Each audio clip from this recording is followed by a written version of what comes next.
Welcome. My name is Carolyn Grim, and I spent 15 years at the National Center for Education Statistics, where I served as Director of the Middle Grades Longitudinal Study. After the federal workforce reductions that displaced nearly 100 education researchers in 2025, I founded Agora Education Research, a nonprofit dedicated to preserving that institutional knowledge and making sure the work doesn't stop. In this short video, we're going to look at variables, the fundamental building blocks of every research dataset. By the end, you'll understand what variables are, how they get constructed from survey and assessment items, how they show up in federal education datasets, and, critically, what kind of analysis each type of variable can and cannot support. This is foundational knowledge for anyone who reads, uses, or reports on federal education data. What is a variable? Everything in a research dataset started as a question someone had to answer. A variable is the container for that answer. It's the way a concept gets turned into something measurable. And notice that word, concept. Socioeconomic status isn't a thing you can see. It's an idea we've agreed to operationalize in a certain way, usually by measuring income, education, and occupation and combining them. The definition of the variable shapes everything that follows. If two researchers define socioeconomic status differently, their findings about it aren't directly comparable, even if they use the same dataset. So the first question to ask about any variable is, exactly what concept is this supposed to represent, and how well does this measurement actually capture it? What can you do with federal data? This slide might be the single most important one in the deck for anyone who wants to use federal education data responsibly, so I want to spend a moment on it. Federal datasets like NAEP, IPEDS, NTPS, and CRDC were not designed for experiments. Nobody randomly assigned students to schools or teachers to classrooms. These are observational datasets collected to monitor the state of American education over time.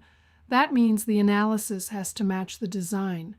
Descriptive statistics, what is happening, are always appropriate. Correlations, are these two things related, are appropriate with care. What is not appropriate is claiming that one thing caused another. When you see a correlation between school funding and test scores in federal data, you cannot say the funding caused the scores to rise. Both might be related to a third factor, poverty, demographics, prior achievement, that you haven't controlled for. This distinction isn't a technicality. It's the difference between a finding that can inform policy and one that can mislead it. Levels of measurement. Here's something that trips up even experienced analysts. Not all numbers mean the same thing. The level of measurement tells you what a number actually represents and what you're allowed to do with it mathematically. A nominal variable like religion or race is just a label. The numbers are codes. A 1 doesn't mean more of something than a 2, it just means different. You can count them, but you can't average them. An ordinal variable like satisfaction rating has order. Very satisfied is more than somewhat satisfied, but the distances between categories aren't equal or known. A ratio variable, like number of students, has a true 0. A school with 0 students has literally none. And you can do any math you like. Why does this matter practically? Because federal datasets are full of nominal and ordinal variables that analysts sometimes treat as if they were interval or ratio. Running means on Likert scales, for example, or averaging coded categories. Knowing the level of measurement is your first check before you run any analysis. From survey items to dataset variables, there's a journey every response takes before it becomes a number in a dataset, and that journey leaves fingerprints that matter for interpretation. First, the item is written and cognitively tested. which is a process I find fascinating and underappreciated. Cognitive testing means sitting down with real respondents and asking them to think aloud while they answer, because people often interpret questions in ways the designers never anticipated. Then data is collected, responses are coded, and here's where things get interesting. A response of other or don't know or a blank gets a code too. Those missing data codes are invisible if you don't read the codebook, but they can dramatically affect your results if you treat them as real values. Then variables are created, some standing alone and some combined into composites. And finally, critically, everything gets documented in the codebook. The codebook is the Rosetta Stone of the dataset.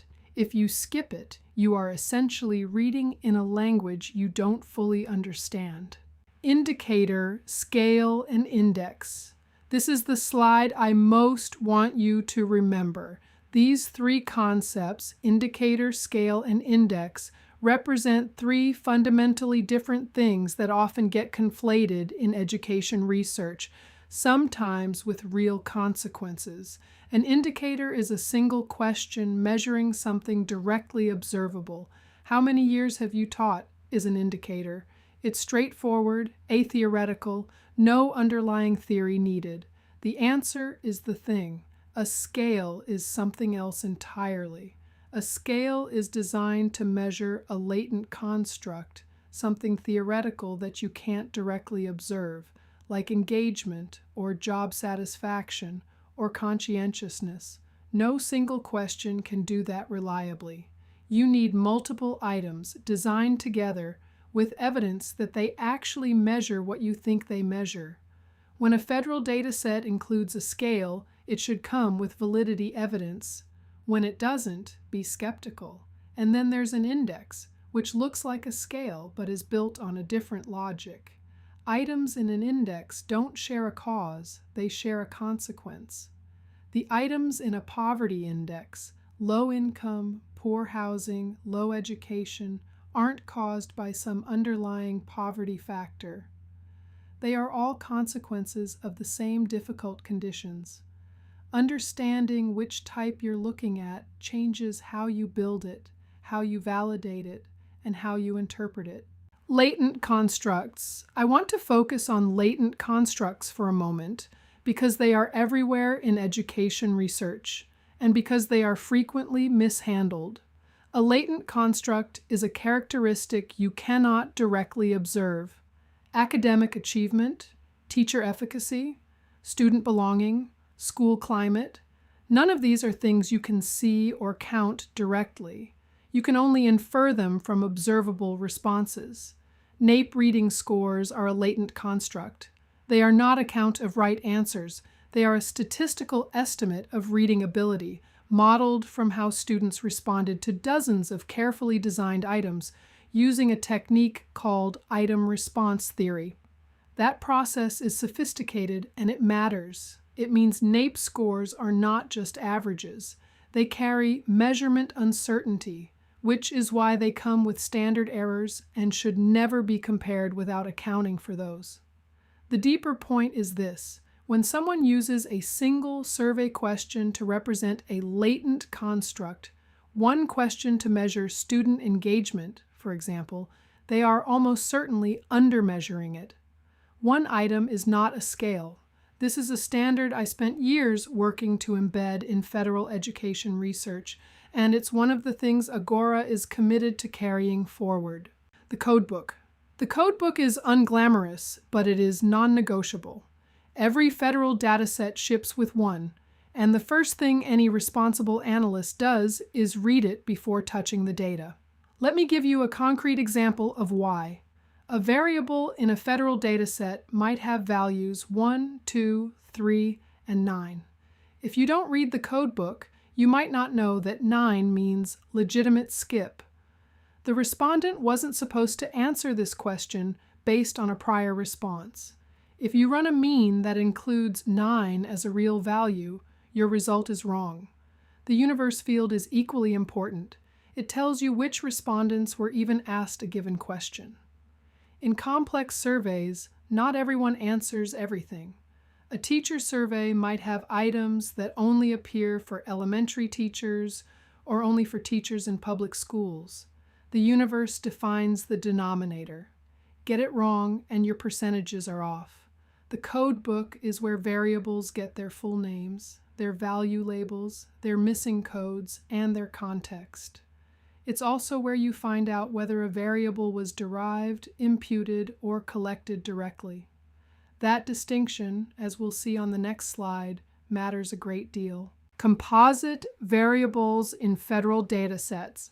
Federal datasets are full of variables that are more complicated than they appear, and this slide is about 3 of the most important types to understand. IRT-based scale scores like NAEP are not simple counts.